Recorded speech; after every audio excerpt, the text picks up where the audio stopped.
Hello there, and welcome to another Bible study here at St Paul's United Church of Christ. My name is Rev Pete Haskins, and coming to you from beautiful downtown Menomonee Falls, Wisconsin. And I'm sitting here on a Monday morning in this beautiful church here in the heart of this beautiful village in the suburbs of Milwaukee. So, hope you are well, and I'm excited. I'm so excited about these Bible studies.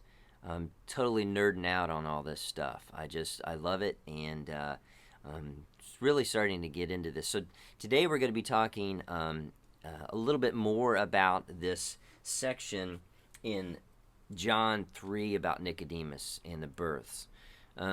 This needs a little bit of elaboration, and I've got some new information, some new sources for you. So I'm excited about that. We're going to be talking about a guy named Charles Ashanin, who was a Serbian mystic who taught me early church history at Christian Theological Seminary in 1990. And I have written a couple of books about him. One of them is called God Entered My Life, and it is through my friend Ted Nottingham's Theosis Publishing, so it can be found on Amazon, Kindle, or regular book. But anyway, we're going to be talking about the very back chapter in this called The Three Births. So, grab a cup of coffee and grab a notebook, or just sit back and relax and just share with us here. And remember to comment. I love the comments. Just continue to keep those coming as we begin to have a real dialogue about this and realize that there's so much about our own development and our own awakening that the book of John is just really helping us to walk through this. So we've got an early church father named Gregory of Nazianzus who's going to be helping us today. So sit back, relax, and enjoy. Here is a picture of Charles. I keep a couple pictures in my office. This is probably one of the pictures from the directory at Christian Theological Seminary sometime in the 70s. But he was a guy that I've written a lot about in my other videos on the Esoteric Circle YouTube channel. I'd go into detail about him. He made a huge impact on me, and I wrote a biography about him in 2006, and then I wrote about his theology of suffering in 2011 called The Transforming Power of Suffering. So I've written a couple books about him, and when I was reading this about Nicodemus and how Nicodemus is coming to Jesus and like, what does all this birth stuff mean? He's asking Jesus this. I immediately remembered the section in this book that I had written about the three births of man. So, Gregory of Nazianzus was one of the Cappadocian fathers in the 4th century, as Constantine made Christianity the official religion of the Roman Empire after he won at Milvian Bridge, and he won a civil war, and he consolidated his power. And he had a vision before that battle that Christ was with him, and he won, and Christianity became the religion of that empire, and that is why it was one of the reasons why it continued.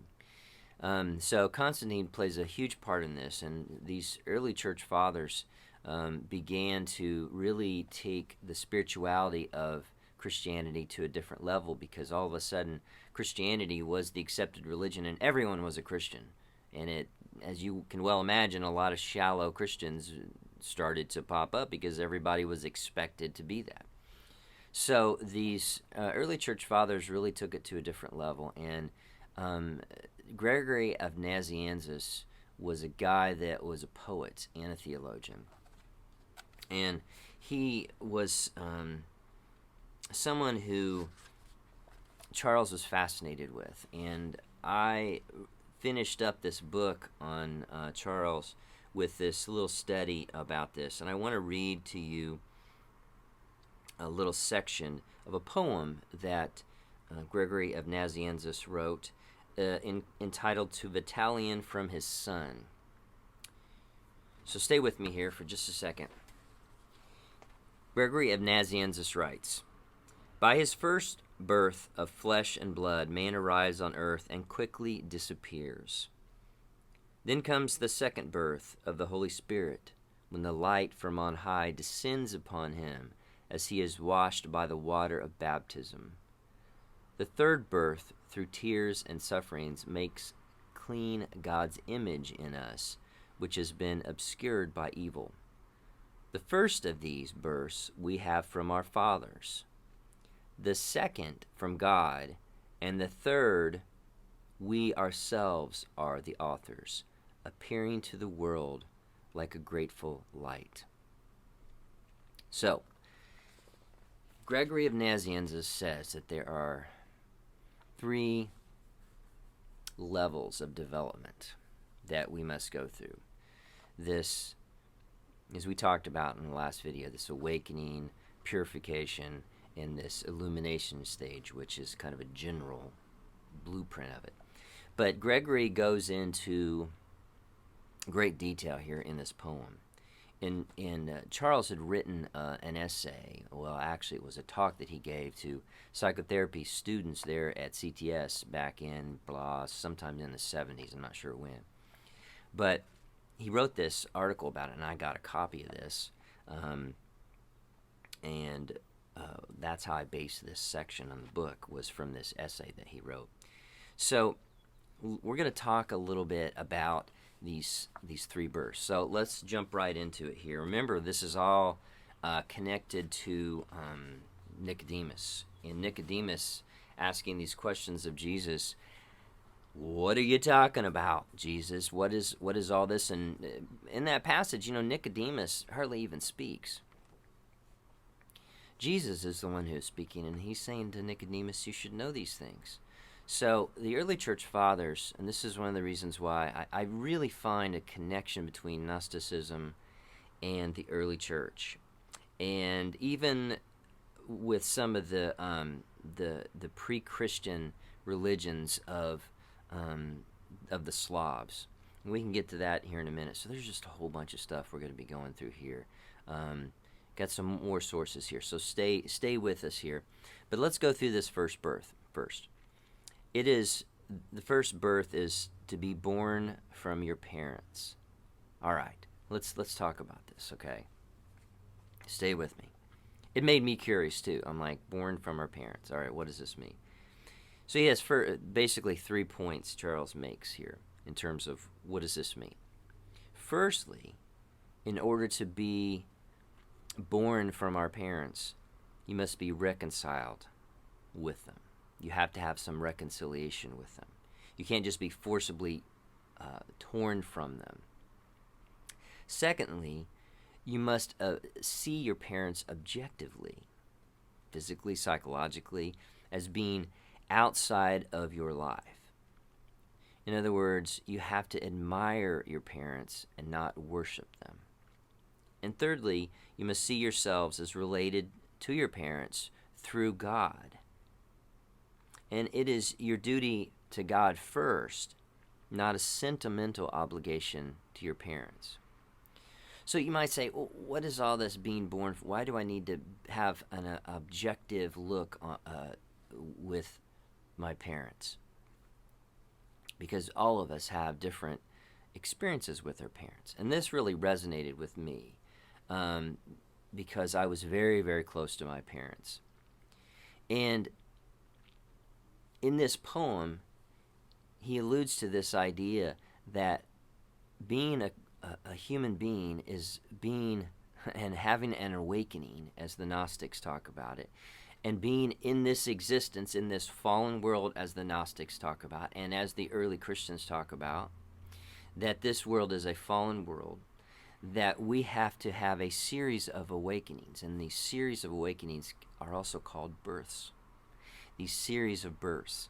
And if you are so close to your parents, if you are so obligated to your parents, and you're so obligated to them in a sentimental way, you can't have any room for God. You can't have any room for God at all, because you're so worried about your obligation, your sentimental obligation to them.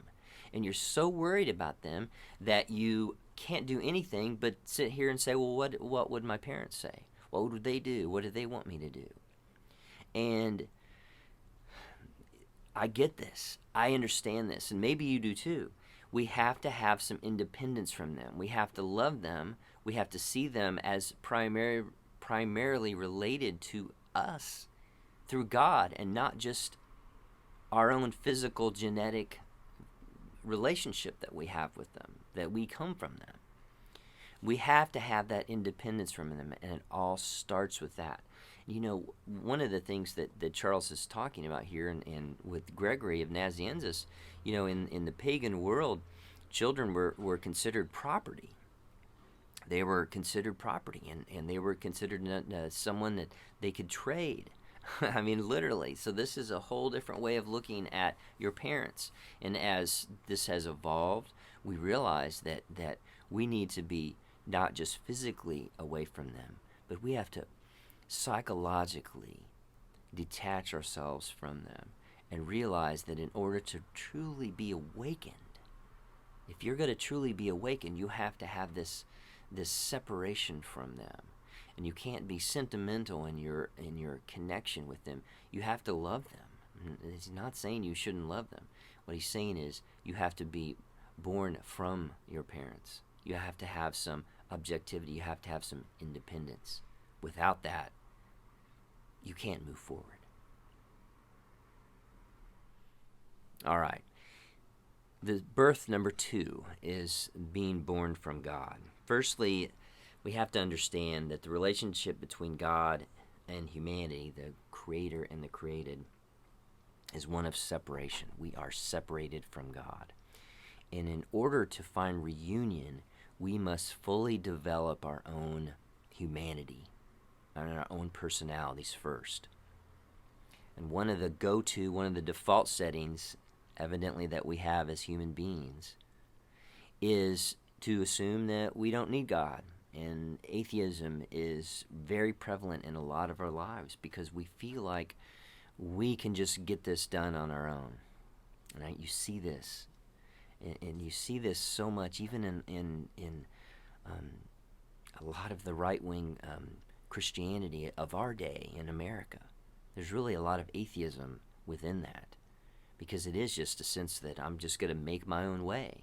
And if I'm successful, that means God is approving, and it's just ridiculous. Because there is this basic idea that Charles Ashanin saw in the evils of communism. See, he escaped the Yugoslavian communists led by a guy named Tito. Charles was on the hit list, the death list, to be assassinated in 1944 when he was 24 years old, and he came to Italy and eventually made it to England and Scotland, where he got his PhD, and made it to America. And he never forgot that sense that communism is equally as evil as Nazism, because of this idea of atheism. Because our default setting cannot be that we can just do this on our own and that we are God. We have to realize that our existence here on earth is one of separation from God, and that we have to seek reunion with God. I mean, religion, the word religion itself means to relink with God. The whole word implies that we are separated from God. So Gregory of Nazianzus says that in order to be reunified, to be reconnected with God, we have to fully develop our humanity, all right, our personalities. And this is one thing I love about this, is because real Christians are quirky. Real Christians are themselves. Real Christians let their personalities come through. Real Christians have, cutouts of, weird memes and stuff. We wear Star Wars shirts to church, and we allow our personalities to come through. We don't sit here and say, well, I have to be rigid, and I have to appear a certain way, and I have to look a certain way. Where we allow our personalities to shine through. We have to realize our personalities. We have to know what we like. We have to know ourselves. We have to realize that in order to be reunified with God, we have to fully develop our personalities. Not saying that we are going to be God and that we got this, God. I got this. Everything's really evil down here on earth, and it looks like you're screwing things up, and I don't need your help. We have to realize that our connection back to God begins with not only this separation from our parents so that we can have some independence, but it is this separation from our idea that we've got this, that we are God, and that we have to realize that in order to rejoin God, we have to fully be ourselves, and we have to allow our personalities to shine through, and we need to develop those. It is one of the reasons why we have the school system that it's based on the Greek paideia, that's why I was forced to take math and chemistry and science and all the stuff I didn't like. It was a smorgasbord of things to see what I liked, and this variety of things to see what will awaken me. And what awakened me was English literature and history and religion and philosophy. And I cannot stand algebra and trig and calculus and chemistry and all. That's not my personality gravitates towards something different, right? And that's why you have to go to get an education, as far as I'm concerned, so that you can discover these things about yourself. You discover them, right? So we start out by separating ourselves from our parents, right? Getting some independence, and then discovering who we are. And next, we have the third birth, which is by far the most difficult. It is the birth from ourself. So this third birth, I need another drink of coffee because this is going to be a big one. My goodness. This third birth is our birth from ourself. And Gregory of Nazianzus, it's just, the insight into this, I think, is just amazing. This is one of the reasons why I'm attracted to the fourth way teachings of Gurdjieff and Ouspensky and Muraviev and Maurice Nicole and Ted Nottingham, Rebecca Nottingham. And it's one of the reasons why this Gnosticism has struck me as well, because it's all starting to come together for me in terms of my own theology. And that's one of the reasons I'm sharing these videos with you, because this birth from ourself, what is he talking about? The first realization that we have to come to is this, and this is the tough one, and this may make you pause. We think of ourselves as one solid person, one whole person, but we are not. We are the Gerasene demoniac that Christ talks about. We are legion. Christ talks about this. That's what he's talking about. We are many. So that demoniac isn't some crazy guy living up in the rocks and in the hills. It's me, and it's you. We are many fragmented selves, and we need to realize that we are a collection of fragmented selves. And from day to day, from any given point in this day, any certain set of circumstances, if I'm tired, if I'm sick, if I get a speeding ticket, if something happens to me, if I get served divorce papers, or if I get fired from my job, or if I suddenly owe a bunch of taxes. All kinds of things can happen to me, and I can even change moods when I'm reading the news and I hear something that bothers me, or someone comes at me at a bad angle and is mad at me, and I'm worried about what they think of me, and I'm codependent on them, and blah blah blah. And I can be many, many Petes in a day. I could be many different versions of this guy in a day, and that is a problem. So we're born from our parents, born away from trying to be God, and realize that we have to realize our full humanity. And the last one is the toughest one. And it is, in mythology, it is exemplified by the dragon in mythology, like in Tolkien's The Hobbit, that dragon that hoards all the gold. It's the ego, right? It's the ego that hoards all that, and what is valuable is that control, right? That selves, the many selves here that we're talking about here, that Christ talks about in that Gerasene demoniac story. So, if that is who we are, that is when meditation comes into play. Because meditation allows us to pull all those down into one. And for brief moments, we can gather up the energy that we need to do this spiritual work, this awakening, this purification, and this illumination, and this theosis, which the early church talks about, divinization. And we can realize that much of this is just a cleansing of this image of God that is within us. This cleansing of the image of God, so that we are being unified in one whole person, so that we are one person. Wouldn't you love to actually feel like you're not divided in a day, you're not all broken up, and you're not scattered, that your thoughts don't race when you try to go to bed or try to take a nap or try to relax, because you're just so worked up, and you go day after day with this being worked up, right? And you realize that much of your life is just going from day to day being a scattered self, that you are not one self at all, you are just a whole bunch of different selves. And that's a problem.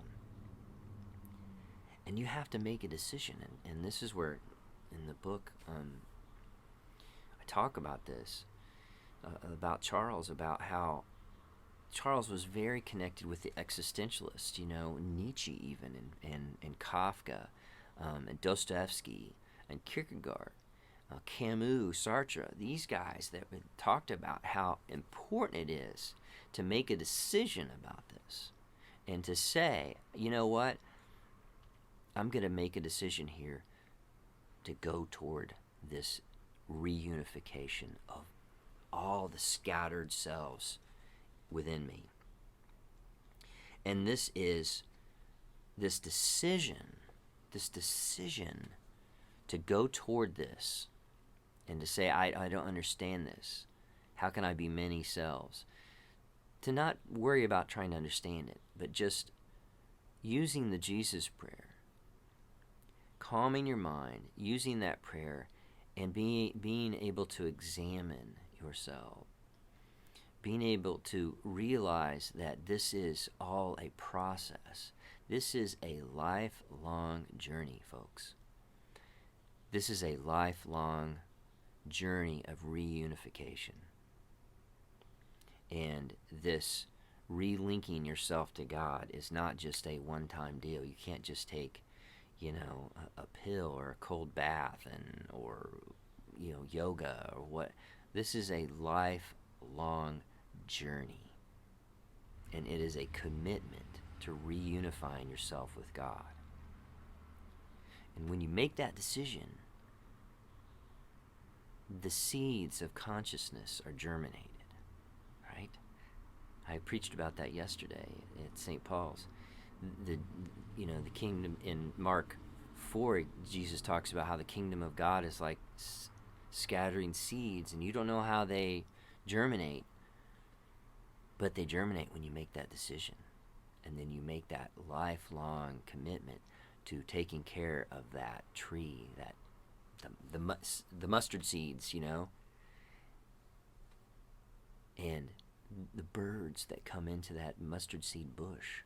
Those are the selves, right? That's what that passage is talking about. Those birds are the selves, the fragmented selves that get collected all in one place.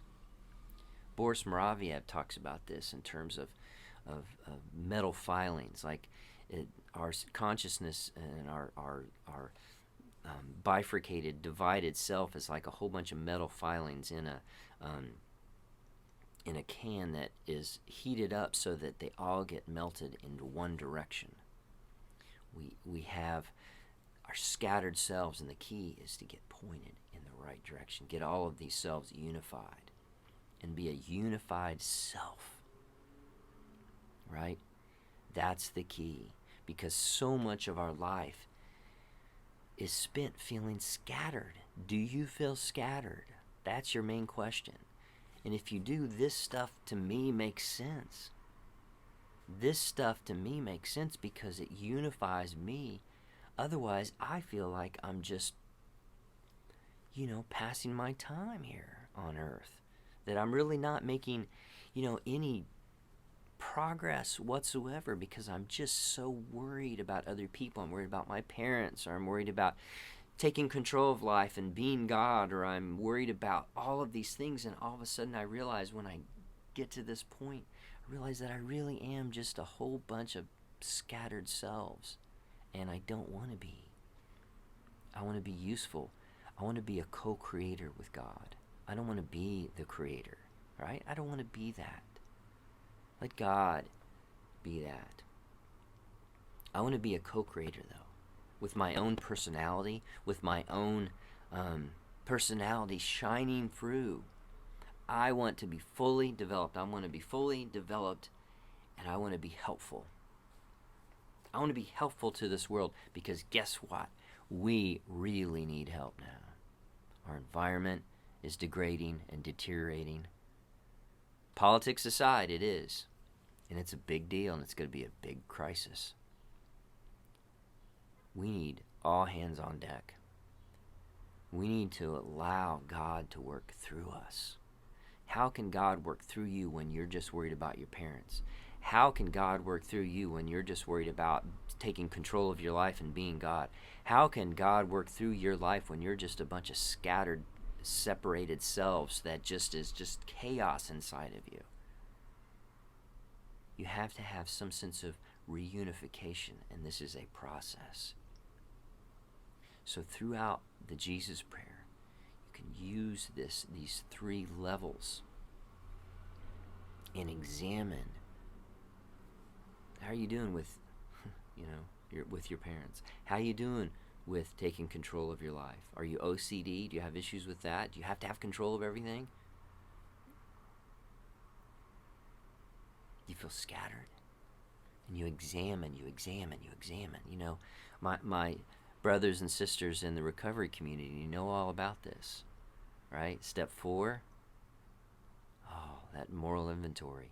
And then step 6 and 7, the character defects. Oh my goodness, having to list those. That examination. The 12 steps are an amazing way. You can use the 12 steps to do this stuff because it examines. I think everyone should work the 12 steps because it is an examination of your life, which by far is just something that, Bill W. and Dr. Bob just did an amazing job at. An unexamined life is not worth living. That's what Charles taught me. An unexamined life is not worth living. This is all about examining your life and getting in there, looking under the hood and saying what's wrong. Don't just assume that car runs. Look under the hood and say, oh my goodness, look at this mess. I got to change the spark plugs. I've got to, got to change the oil. Got to look at it and look at yourself as a project and realize that it takes this introspection and it takes this examination, because God needs you to be a co-creator. God needs you to be a co-creator. Blessings to you on life's journey. All right? I'll see you next week, and keep those subscriptions coming, the likes, and most of all those comments, and let's talk. I want to hear how you're doing, and I'm with you, and let me know if there's anything I can do.